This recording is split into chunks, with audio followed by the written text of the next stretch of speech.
Hey everybody, welcome back to Simple Songwriting episode 13 or 14 now, I think. 14. Yeah, I'm 14. gonna have to, stop saying that because eventually I'm gonna be like, it's episode 56 and I'm just gonna get lost. Uh Welcome to Simple Songwriting.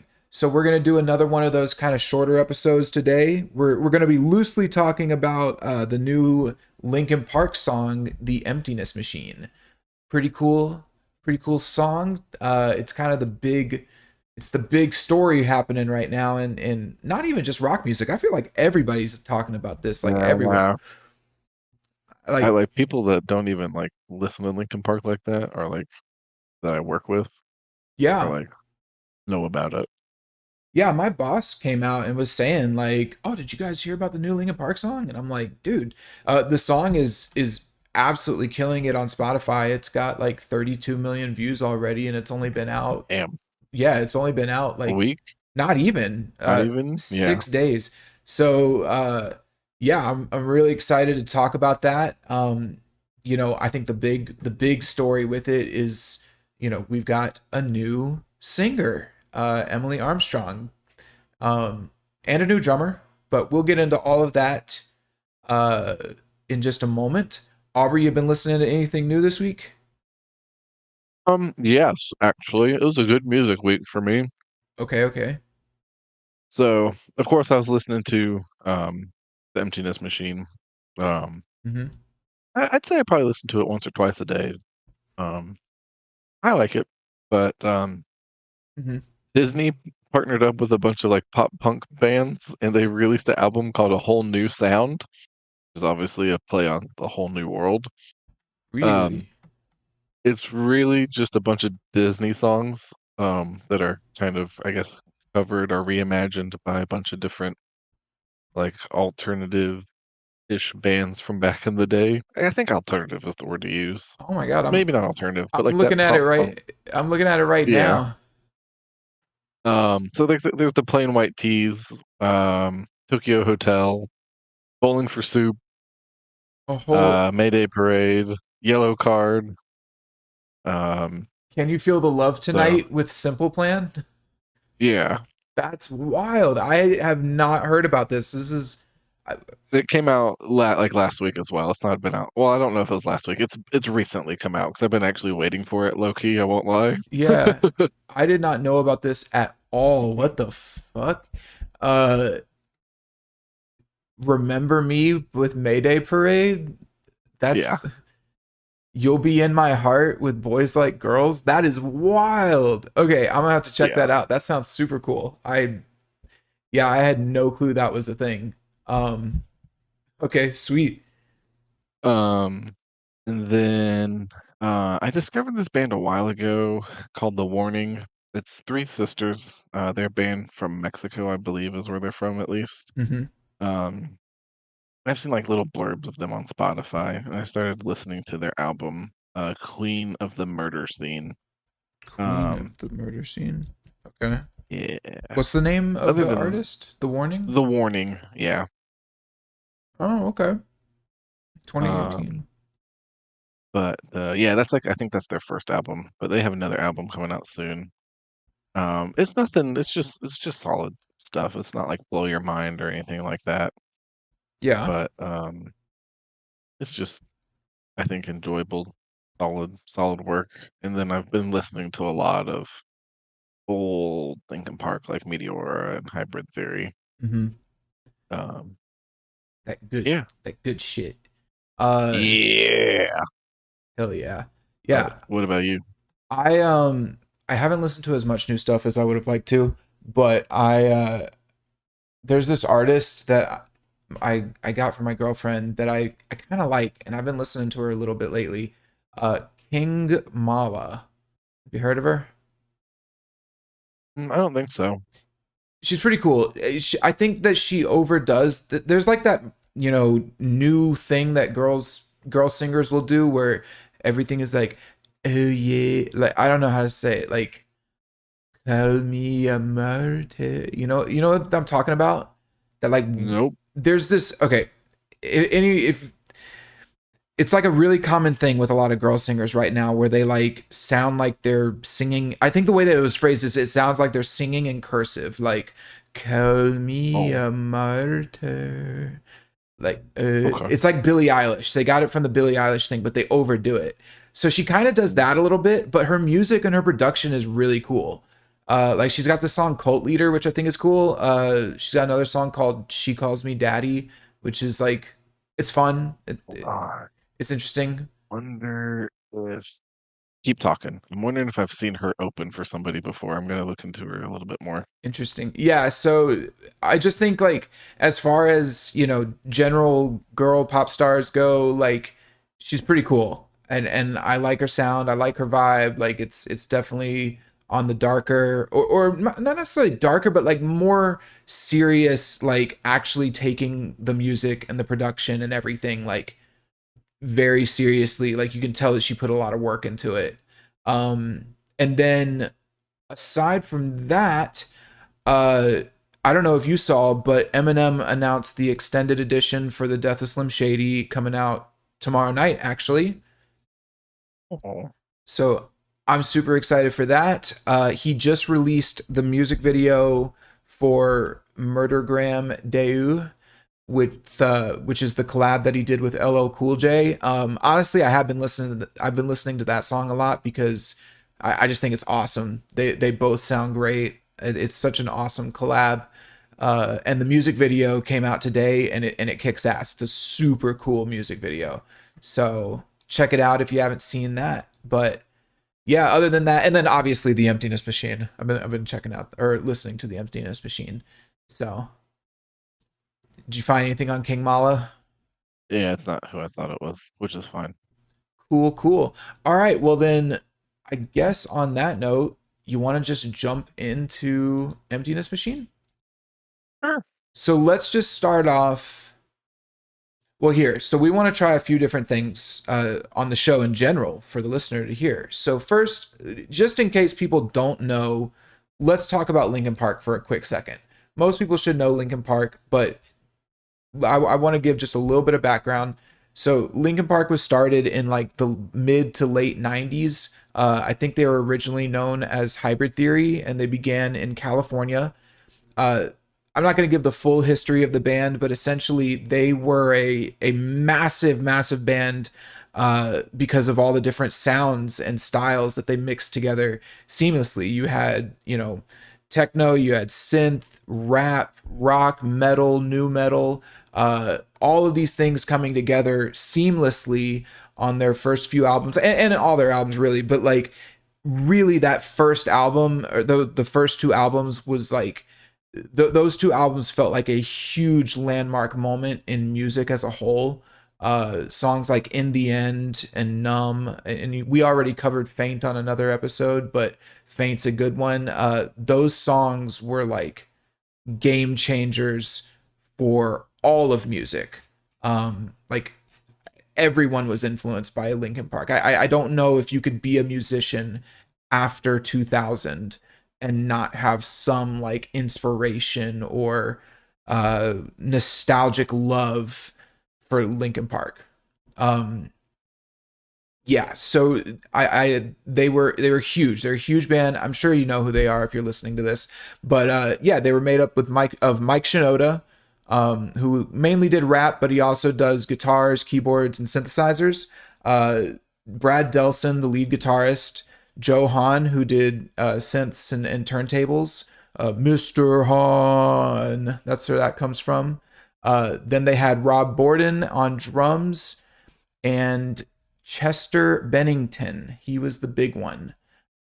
Chester unfortunately committed suicide. When was it? 2017 or 2018? Yeah, I think it it was was 2017. 2017. That's right. That's what I thought.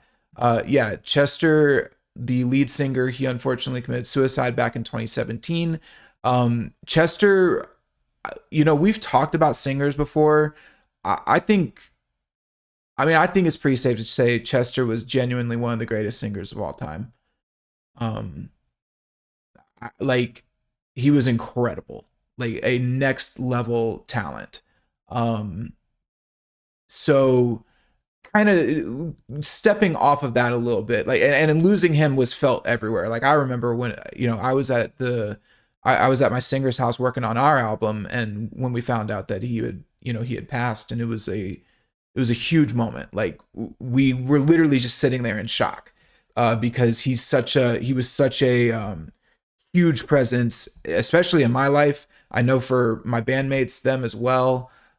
So that loss was felt everywhere. Like that was a huge loss to the entire music community. So coming off of that, let's kind of come into the Emptiness machine a little bit. Because Chester's shoes, I think, are incredibly difficult to fill. Not They can't only be filled. they can't be filled. That is Yeah. true. Not only was he one of the greatest singers of all time, but him as a person, like as an individual, resonated so heavily with so many people.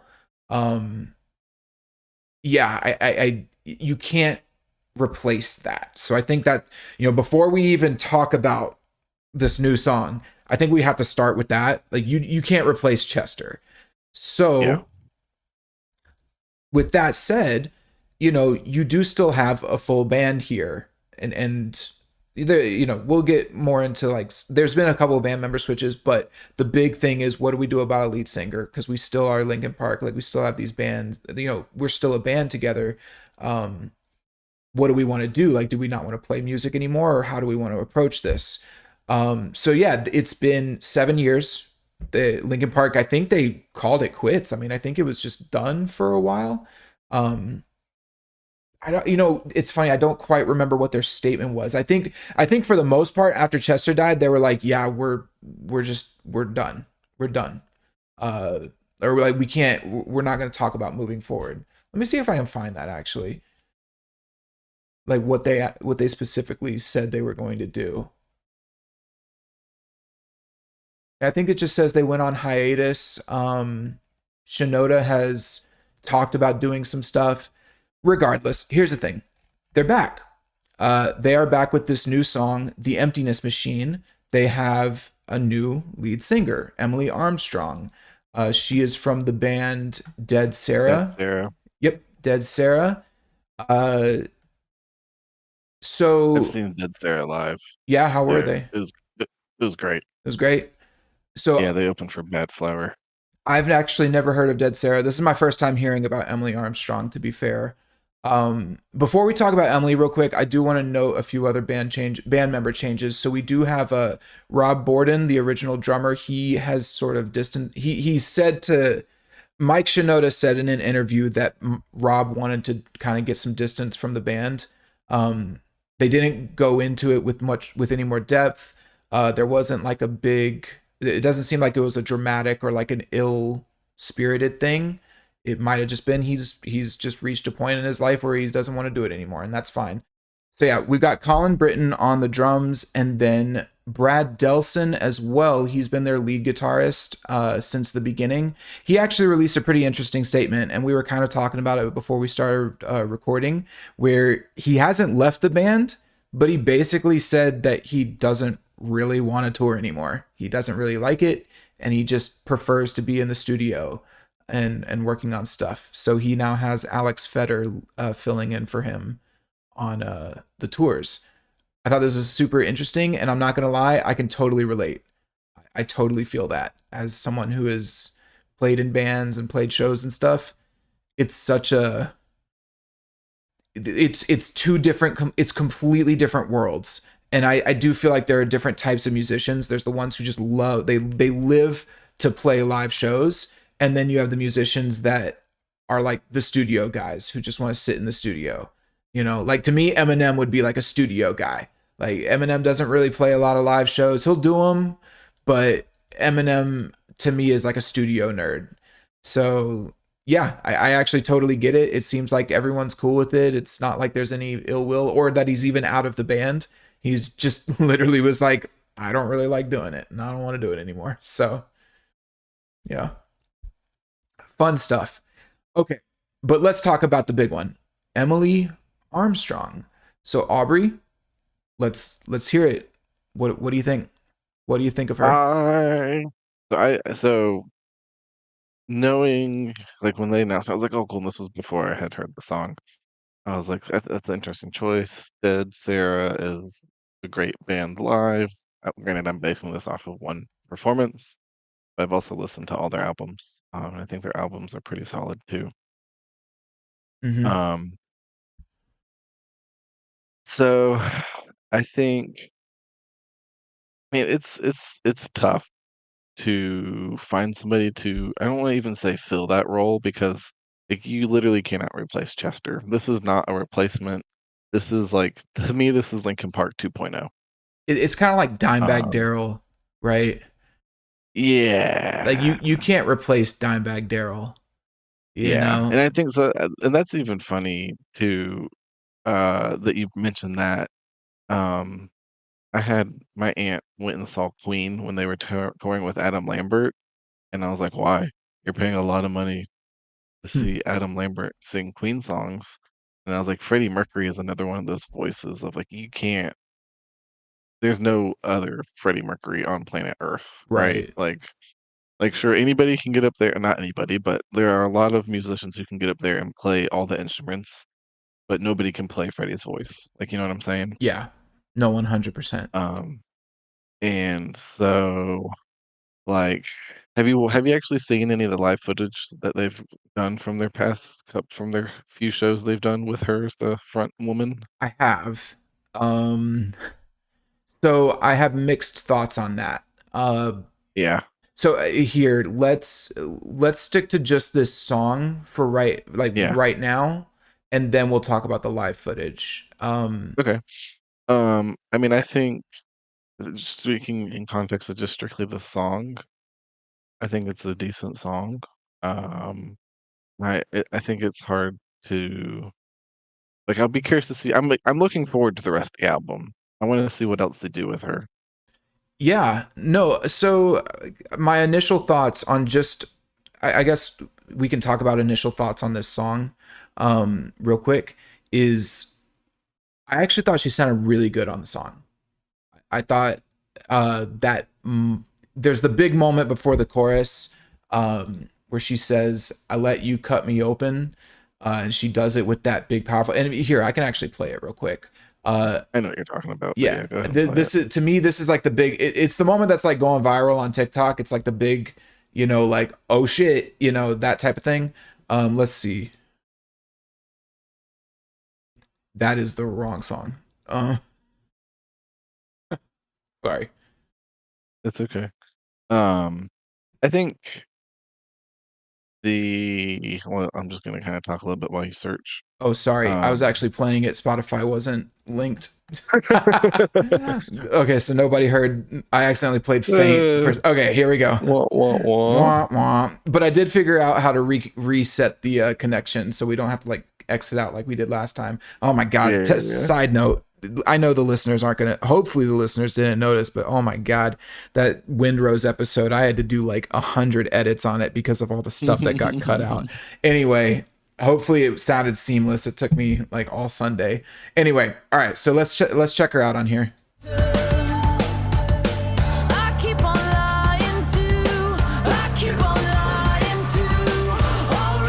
I'm gonna fast forward or actually no, it's about to come up.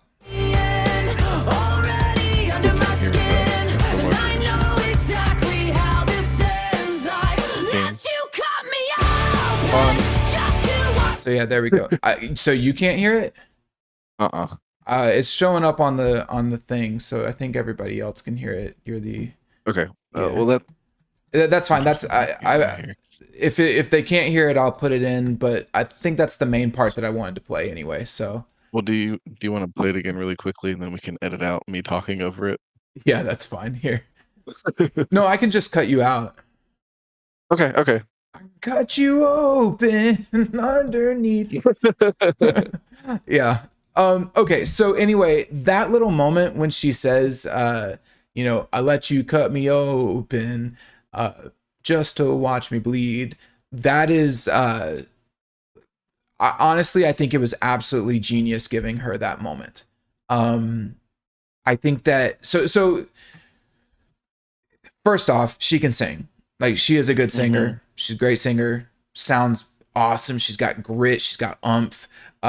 She does sound in that song on that, especially that part, but really on the whole song, she does sound reminiscent of Chester, but not.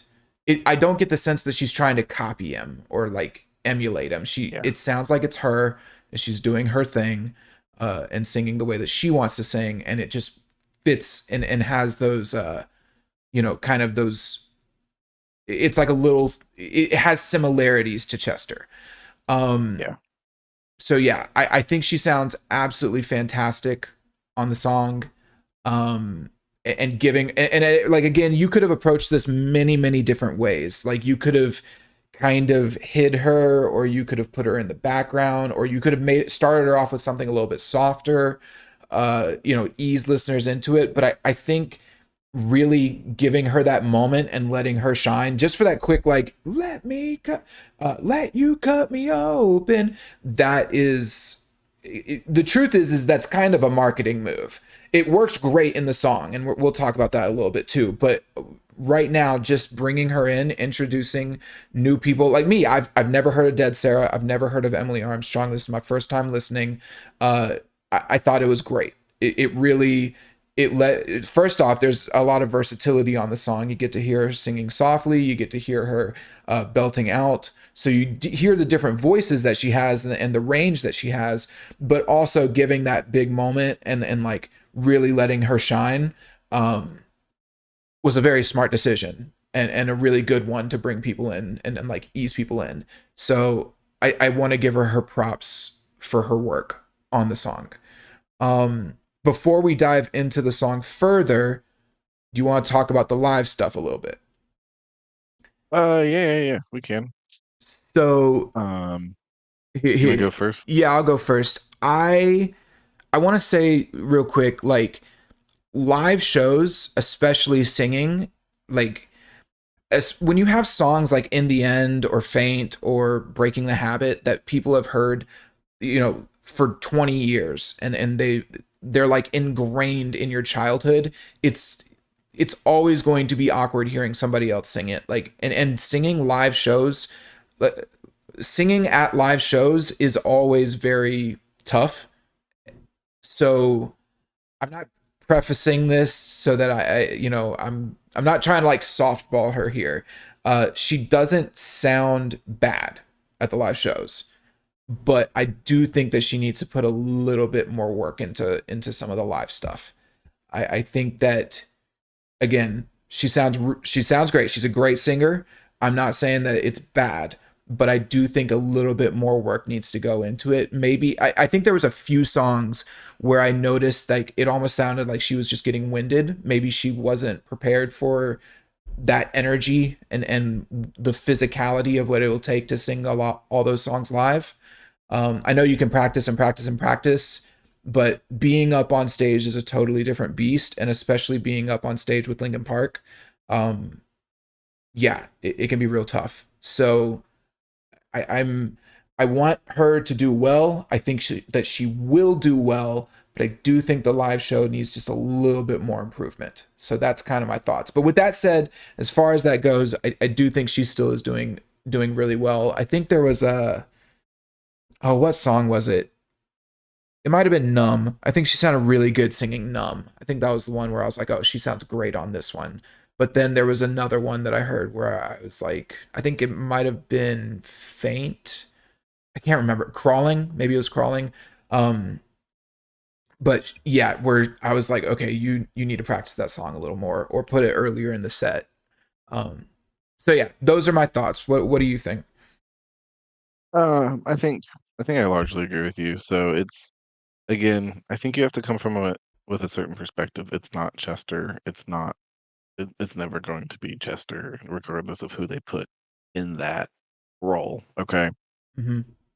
I agree. It is like it takes some adjustment to going to like hearing songs that we've heard a bajillion times heard by a different voice. Yeah, Um, I agree. I think she sounds good. I mean, like, it's just different, you know? yeah, Um, I think my critique would be is that, like that she just doesn't have the same like power that Chester has. Hmm. But I'm gonna follow that statement up with I don't know that anybody does. So Yeah, I mean it. um You know it. What it kind of reminds me of was that the tribute performance that they did for Chester, and where M yeah, Shadows sang, and it's like, yeah, I mean, I think I speak for both of us when I say M Shadows is one of our favorite vocalists of all time. I think M Shadows is one of the yeah. greatest vocalists of all time, and no offense to him, I do not think he did well singing Chester. Uh, Yeah. you know, Yeah, I mean Chester's just Chester next was level. Chester was a top tier, once in a generation talent. Um, he was unbelievable. And so I agree. I think it's really hard to replicate that power. And that's kind of why I'm saying, like, the biggest critique I would have for her is that it sounds like she's getting winded in some of the songs that I heard. And that Yeah. makes sense. Again, like, it's funny because I'll practice shows like, and I just play guitar. I don't even sing, but like I'll be practicing with my band in the practice space and it's fine. We're chilling. It's all good. But then I could get up on stage and play the same songs the same way that I've practiced 1,000 times. And by the end of the show, I'm drenched in sweat. I'm winded. My legs are sore. It's a workout, There's you know? there's definitely I was gonna say there's a fitness that comes with touring that Hmm. like I think just takes time to get. Well, Um I think there's just this different level of energy when you're actually up on the stage and when you're actually engaging with the crowd and people are looking at you and there's that pressure that's on, even just that mental pressure can be physically tiring. You've like, there are times I'll be playing a solo and just looking out at people staring at me and it's like, oh man, I better not fuck this up, like that. It's stressful. And I mean, again, I'm not playing for crowds like Linkin Park for sure, so I can only imagine what it must be like making that switch. It's a huge leap in popularity. And mhm. like, the truth is that if she wasn't in Linkin Park, we wouldn't be talking about her today. And we're not the only ones. Everyone's talking about her. Like, she's Yeah. literally gone from, I don't know quite how popular Dead Sarah is, but there's a huge difference between Dead Sarah and Linkin Park. So Right. yeah. But with that said, yeah, I think that she'll do well. And I hope she does. And so I'm hopeful about it. I think she's going to do good. I think it's just a little bit of an adjustment, but I feel good about it. I guess, and actually, real quick, last little thing on this before I do want to talk about the song specifically. Uh, we should probably address the. Have you heard some of the allegations with her? Yes, yes, I have. Yeah, so I do want to say something real quick. She did come out and sort of explain that. I don't know if you saw her comments. I did. Yeah, I did. Yeah, so for people who don't know, I guess she was somehow associated with Danny Masterson, like defending Danny Masterson during his trial a few years back. So Um, I was gonna say I can speak to it, I think yeah, probably a little better than you can, yeah. just based off of how you introduced that. Go ahead, do your thing, do your thing. Um, so basically her and Danny were friends, and he had, according to the statement that she made, this is from her, okay, Hmm. um, he had asked her to basically be like an advocate witness and just kind of discuss his character and who he was as a person, and then when she was at the hearing and had, like, I guess, the facts of the case presented in her, she, uh, did not side with him in defending his quote unquote honor. That's kind of like the SparkNotes version of it. So Hmm. it's to me it sounds like the media is just twisting it of like, oh, she went to defend so and so. Like, yes, technically that was her initial intent, but then Hmm. when presented with the circumstances and had both sides of the story, she then did not.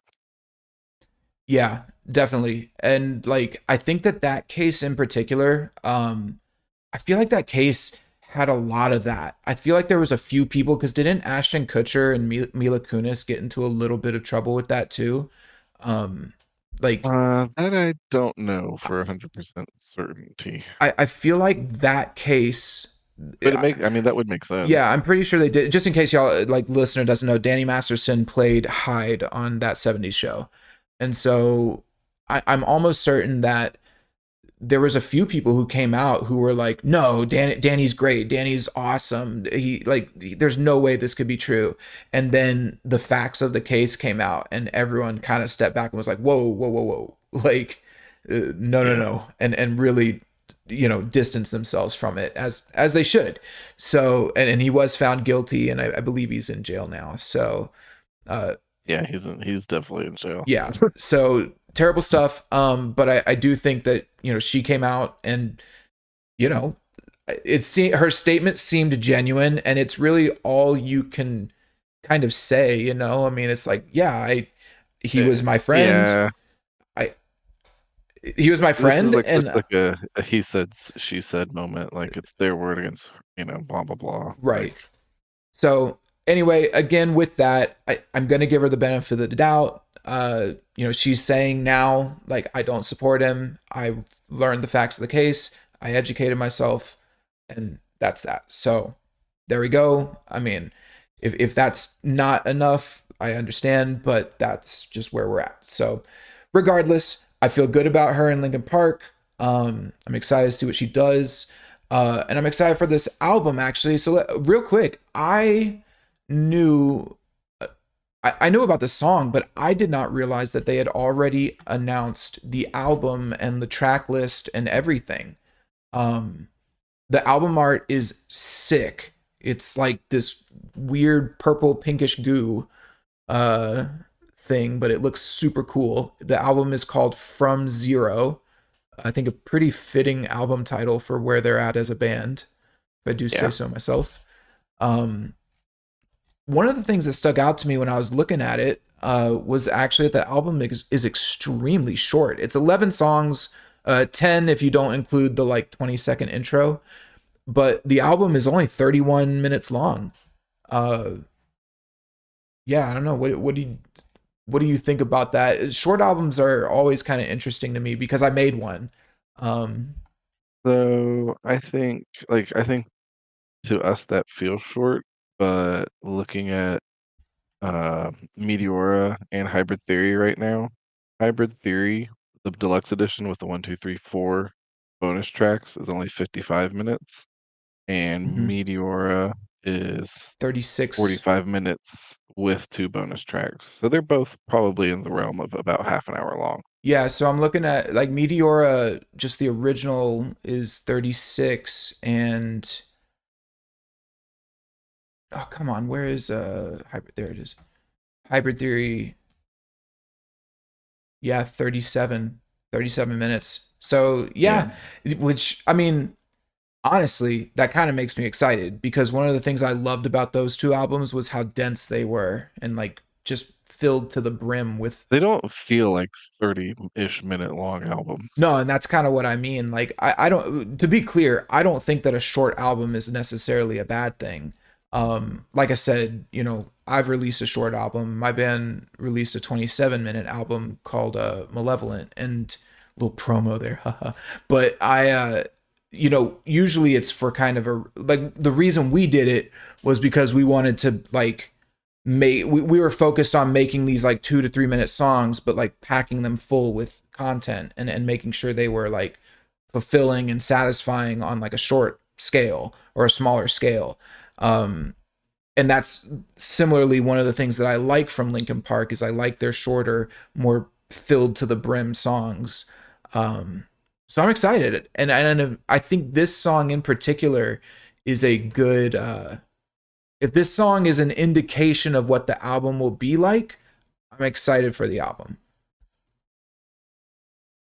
Yeah, Yeah. I'm excited. Like, I think people just need to keep an open mind. Like, no, it's not going to be the same. Yeah. That's okay. That doesn't make it bad. Yeah, definitely. Again, I think, think about it objectively. Like, this isn't the Linkin Park I grew up with. Yeah, yeah, of course it's not. It's not like, yeah, it's literally not the Linkin Park you grew up with. Like, come on. So, but yeah, I think definitely keeping an open mind, giving her a chance. She sounds great. So let's You want to dig into the song for a little bit? Sure. Cool stuff. So we're gonna do like a shortened, abridged version of what we normally do. Uh, the song kind of starts off with a little bit of drums, a little bit insecure. But it really one of the things I found really interesting was that the whole first verse and chorus is actually just Mike Shinoda. Um, Thought that was interesting too. I feel like that's very intentional because they want. I feel like the song. I mean, obviously, I haven't heard the rest of the album, but I feel like they picked this song for a very specific reason.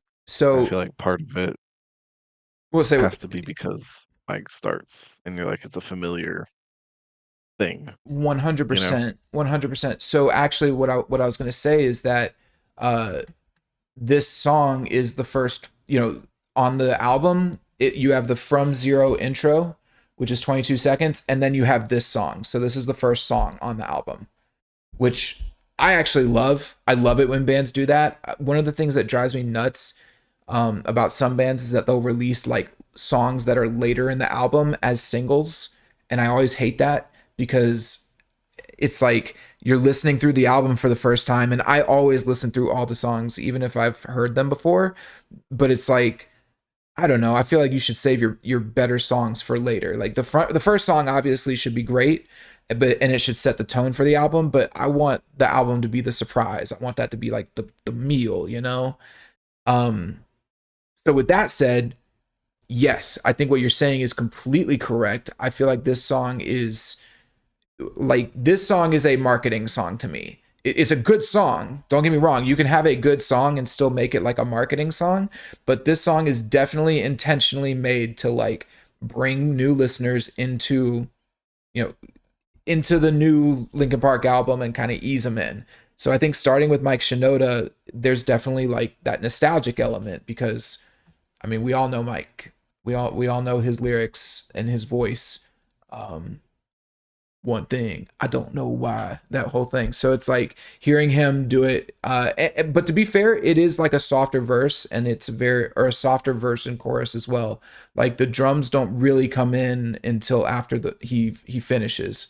So they do give Emily the first verse and chorus and the second verse and chorus are very very different.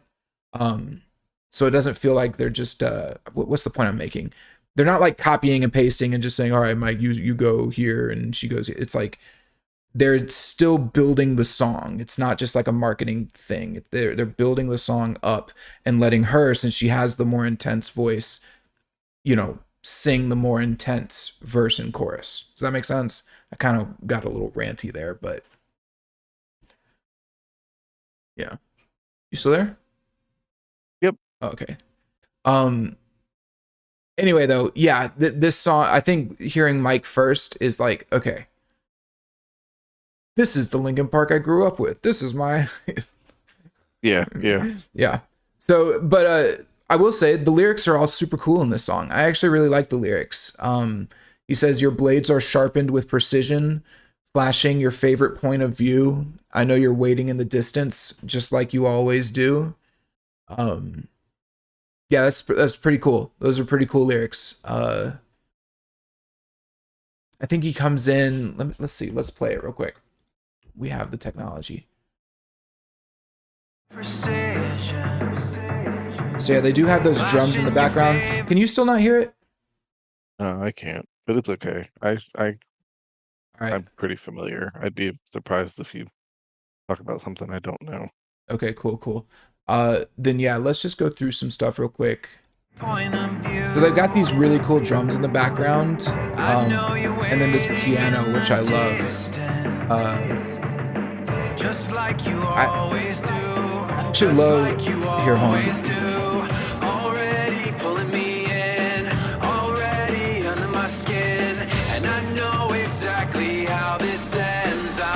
So yeah, that I ended it right before the first chorus starts. So when he does the already pulling me in, already under my skin, and I know exactly how this ends. Um, maybe before we get too nitty gritty with it, what are your thoughts on the song overall, like from an analytical point of view? Um, I mean, I think it's it's solid.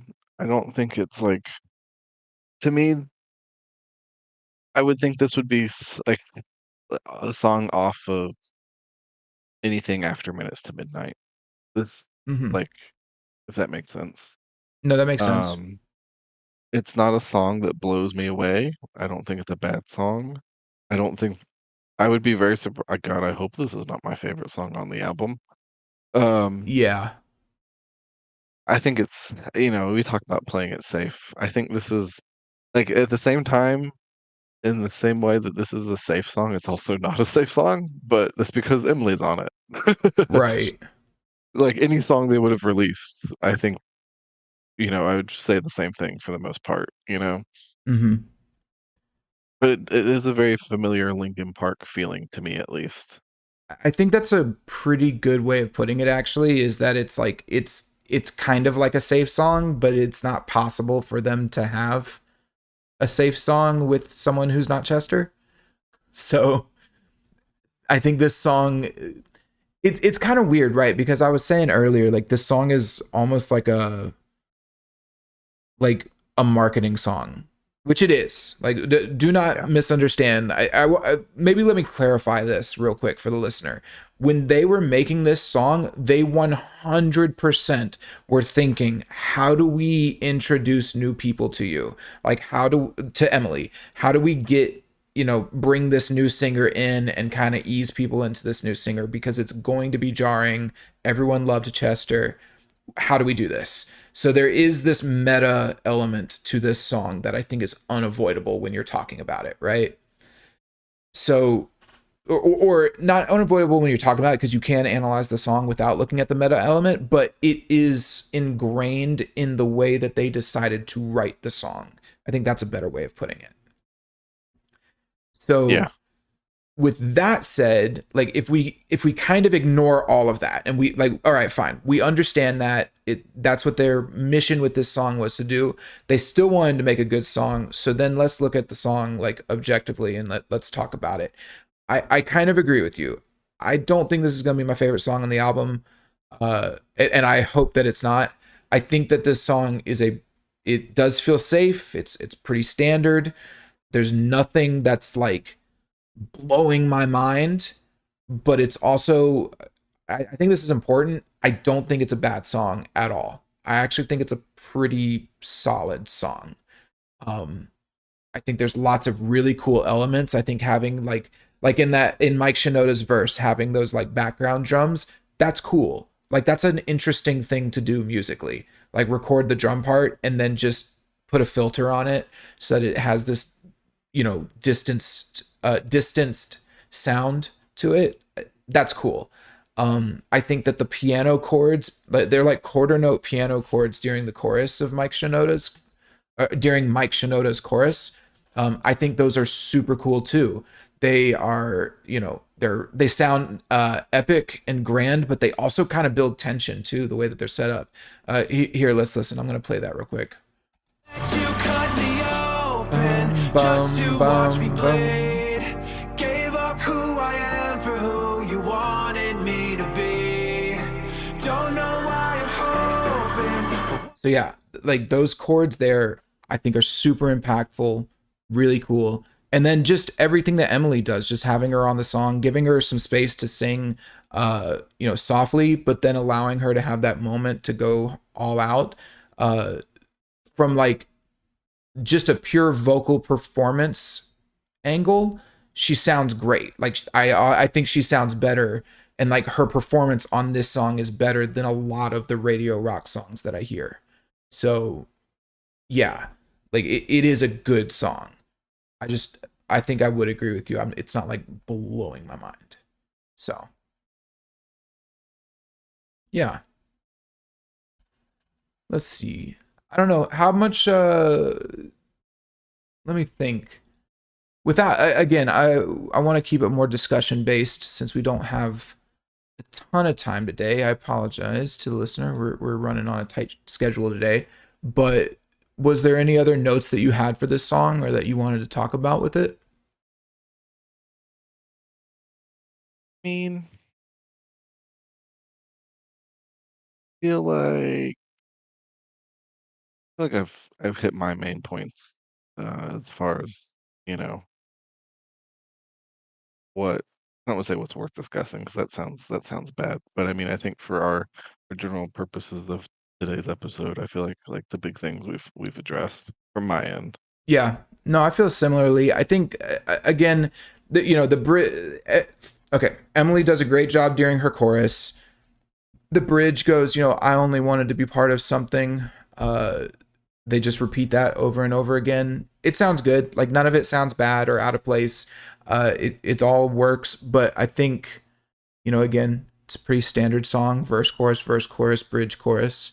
And it's cool. And I think it gets me excited for some new Linkin Park. It's gonna be really interesting to hear what they do.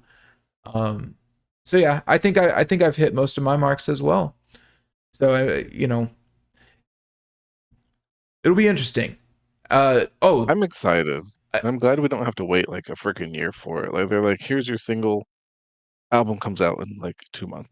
yeah. So let's talk about that real quick. The album comes out November 15th, which from today is 2 months. Yeah. Yeah, almost exactly 2 months. Yeah, which is it's cool. I like that too. Can I tell you something? One of the biggest things that, actually, let me talk about this real quick because I was going to talk about it earlier, but I forgot. Yeah, When I was mentioning like the lead single being the first song on the album, you know what that honestly tells me? To me, that's usually like a confidence move. It means that they know the rest of the album is going to be a good package. So you put the lead single as the first one. So that way, when the listener is listening, they don't need like a single in the middle of the album to like, oh, I actually know this song. Like, then the reason I say it is because usually Avenged Sevenfold does that, or they've done it on most of their albums. I think, yeah, like Beast and the Harlot, yeah, Nightmare. I guess technically Shepherd of Fire was the first song on Hail to the King, but Hail to the King is the second song, so whatever. The Stage. Anyway, the point is that like having that first song there allows you to enjoy the rest of the album and like experience something completely new. It's almost like the trailer for a movie, right? Like you don't. Yeah, I would say it's kind of like it gives you something to look forward to versus you're like, oh, okay, I know how this is gonna like end, or I know like the last 30-ish% or whatever Yeah. of the album. Yeah, the comparison that I was specifically going to make was to Polyphia's album when did that album come out in 2021? Which one? The newest one? Remember That You Will Die.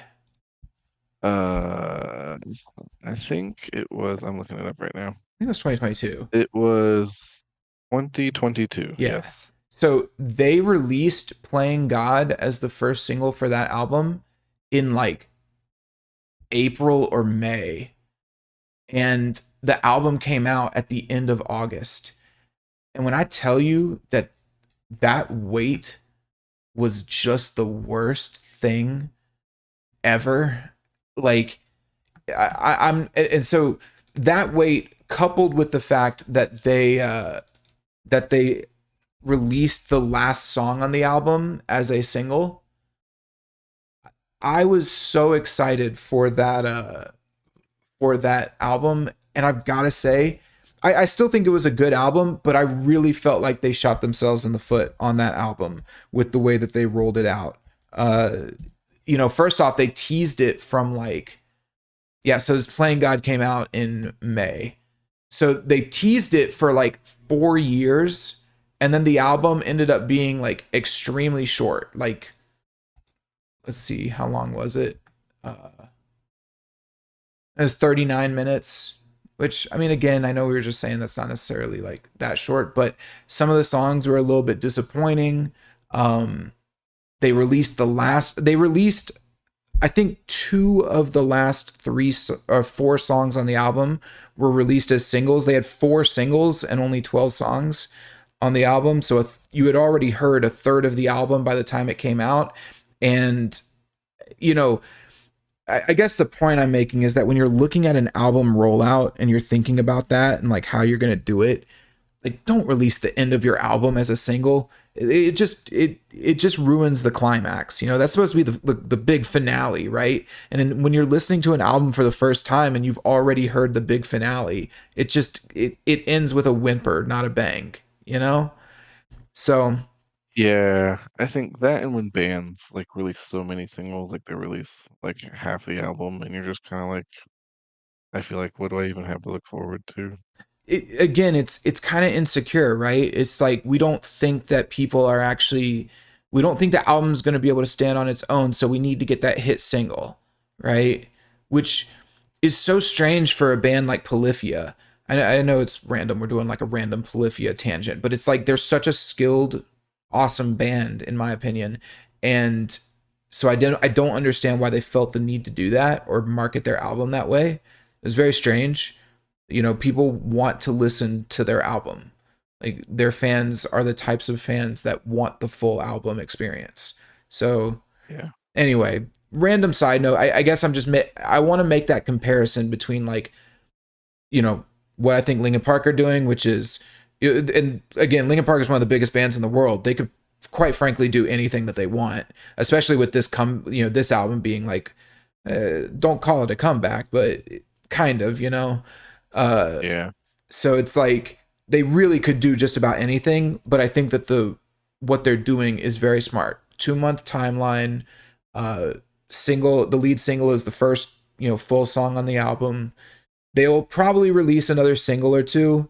Um, in fact, it's like inevitable that they will, but I still think like first foot forward on it, everything seems to be really cool, really good. I like the way they're handling it. So I'm very excited. Very excited to see what they do. So I yeah. agree. Well, cool beans. I think that that's it then. Unless you got any other final thoughts, I hope everybody enjoyed this episode. Final thought. Um, Rest in peace, James Earl Jones, aka Darth Vader. And Mufasa. And Mufasa. I mean, yes, he played other things, but I think, well, I guess Mufasa's kind of up there too. But you know what? They're both Disney now, so I think Darth Vader is objectively more popular than Mufasa. So I will give you I that. don't know. I'd be curious to know the statistic there. I feel like that's close. Dude, Darth Vader is like international. I mean, I get Mufasa. Okay, like Simba versus Darth Vader, I think is a like maybe, Yeah, yeah. but I don't think Mufasa is more popular than Darth Vader. So anyway, rest in peace, Um, James Earl Jones. He was the best. yes. He was amazing. Other than that, I mean, listen to the Linkin Park album, even if you think it's gonna be terrible. I think this deserves the chance to be listened. Even if you're a hardcore Chester fan, which I think we are. I think I can say both of us are. Definitely. I still am excited for this album. Yeah, it's kind of making me want to go and listen to some of their other stuff. I think I even admitted I'm a little more unfamiliar with their discography after Minutes to Midnight. Um Yeah. so I think the last album that I really was like into was or that had songs that I like, because I don't even think I've made it through the full one, was A Thousand Suns. And then Yeah. after that I sort of wasn't paying attention, but this kind of makes me want to go back and listen to it, to all of their stuff. And honestly, I think that the sound of this album is very much like, it feels kind of like a blend, or of the single, at least based on the single, it feels like a nice blend of some of the stuff that I've heard them do in the past, but also the more classic conventional Linkin Park that we grew up with, you know? Yeah. So definitely go listen to some Linkin Park for sure. They kick ass. Cool. All right. Other than that, may the force be with you. May And the force be with you, and Wale! Wale!